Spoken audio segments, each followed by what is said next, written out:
So after cleverly playing the press and public for so many years, where did it all go wrong? In May 2005, Tom appeared on the Oprah Winfrey Show, where he proclaimed his love for Katie Holmes by leaping onto Oprah's sofa and high-fiving the cowering chat show host. He very publicly made a fool of himself over a very young 20-something girl. And he looked like this middle-aged guy having a midlife crisis who's saying things like, "I've never been this in love." Meanwhile, we all know he was married for 10 years to Nicole Kidman. It was a very dumb, ill-advised thing to say, one of many things he's done since. The Oprah Winfrey thing, the bouncing on the sofa, the high-fiving, jumping up and down, slapping the floor, whatever he was doing, he was like, for a good sort of 5 minutes, everyone was watching going, is he on drugs? It just looked like he was just off his head on something. It was the most bizarre thing. When Tom tried to present a more human face, he actually looked like a kind of alien who was doing human by correspondence course. I mean, it was really weird that he decides that I will engage with my public by leaping about on Oprah Winfrey's sofa and saying, I love Katie, and everyone just sort of like stands back. It's almost like you want to back away from him quietly. It's what an odd thing to do. I analysed the footage of Tom Cruise jumping the couch. Now, it looked like it was one of those moments. He was so in love with Katie that he just had to let the whole world know, and in an act of exuberance he did it. I have to say, and I've tried it myself, it is very, very, very hard to jump backwards up onto a couch. It would be very hard to imagine Tom Cruise falling off a couch and looking a complete idiot. So it's my theory that he rehearsed that couch jump, maybe in his own bedroom, in front of the mirror many times. Try it yourself from a standing position. It is almost impossible. You don't do, that's not normal. And women know men don't go around doing that, right? And that was where the disaster took place at the start of Tom and Katie. And it's been a never-ending disaster since. Tom's appearance on Oprah seemed to be just the tip of the iceberg. That same month, he publicly criticised actress Brooke Shields for taking antidepressants to combat postnatal depression. Consequently, Tom distanced himself from a large proportion of his female fan base. I think it was a terrible decision that he took to criticise Brooke Shields for taking antidepressants because she had postnatal depression. I mean, how dare you actually, comment on somebody else's private life, particularly someone like Tom Cruise, who's so guarded about his own private life and so jealous about it.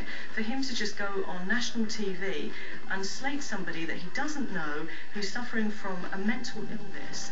I think Tom Cruise has many times tripped over his own tongue by publicly denouncing certain celebrities, and that the Brooke Shields incident is one of them. It actually made him look extraordinarily childlike. And I think another reason, from a woman's perception, and the actual his fans out there must think, this is quite a bizarre characteristic that Tom Cruise has. He does think he's holier than thou. Over the past 2 decades, Tom has worked at maintaining the delicate balance of being adored by the public, yet being untouchable when it comes to the press. However, the media has tired of the contrived image presented to us at every PR opportunity, and there is a desire to find out what the real Tom Cruise is all about, and whether he has a sense of humour. At a recent premiere, Tom Cruise was sprayed in the face with water. Now, this was just at the point where his career was still at the higher echelon, but he was on some sort of a slide. So following that incident, when he was sprayed in the face by water by a comedic reporter, he apprehended the person and sort of reprimanded him on the red carpet. To be fair, he kind of came across quite well because, I don't think anyone would appreciate that happening to them. But there was something in his eyes, you could tell he wasn't very happy, and it just seemed like he was starting to lose control. It was the first time someone had really publicly taken the mickey out of someone like Tom Cruise, who is not known for his good sense of humor about these things. I mean, it's one thing to do it to Sacha Baron Cohen or even Jennifer Aniston, who'd probably just laugh it off. But Tom Cruise is like a scary, intense, controlled person who's carefully protected by, bodyguards and publicists and agents and an entourage. To go after him like that with a water pistol was a brilliant move, and I think Tom was so shocked because the fact that someone would dare to try to make a fool of him, he just couldn't handle it. He didn't really see the funny side of it. He doesn't want to be seen as a joke figure, something that people can take the mickey out of. He wants to be seen as a serious actor, but also one with a heart. He doesn't want to be mocked. and I think he's very in control of his image. The key turning point in Tom's rapidly mounting PR disaster can be pinpointed to the sacking of one of the most powerful women in Hollywood, PR guru Pat Kingsley. She had been Tom's publicist for over 14 years and had kept a very tight leash on the star, garnering him a reputation as the world's most famous film star who no one really knew anything about. I think people today see Tom Cruise as something of a joke, but there was a key event that happened in Tom Cruise's life, which is when this all fell apart. It was the divorce from Nicole Kidman, but also he fired his very long-time publicist called Pat Kingsley, who is one of the most powerful women in Hollywood. And she really kept the Tom Cruise that we see today under wraps for something like 20 years. And finally, you know, Tom said, look, I want to talk about Scientology. I'm not contented by being told not to bring it up in interviews. So he fired her, hired his sister to be his publicist, and the meltdown began. Pat Kingsley was a pioneer in manipulating the media, so much so that when Tom Cruise would give an interview, she would get control of it before it was published or before it was put on television and take out what she didn't like.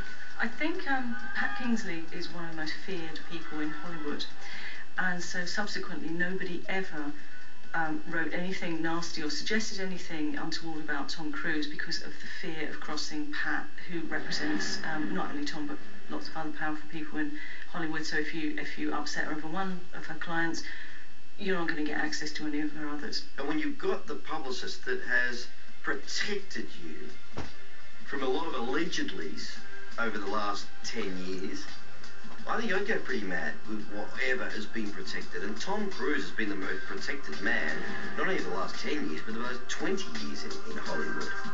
The decision to sack Kingsley in March 2004 and replace her with his sister had serious repercussions. The press seized the opportunity to see just how far they could go with what they published about the star now that Kingsley was out of the picture. This, accompanied by Tom's desire to be more open with the media, proved to be a very damaging combination. When you have a Rottweiler controlling your image, that Rottweiler earns you quite a lot of enemies. And then when she goes, as she did, because Tom replaced her with his sister, then suddenly all those enemies are able they're able to take revenge on you where they were scared to do that before. Tom Cruise is probably the most litigious celebrity in Hollywood. He will sue. He will sue for repeating a rumor. He will sue for, implying that he's homosexual. He will sue for a lot of various things, much more so than many other celebrities. So people are generally quite careful, although in the last, year or so, you have seen headlines about Tom Cruise you never would have seen 10 years ago, ever. No one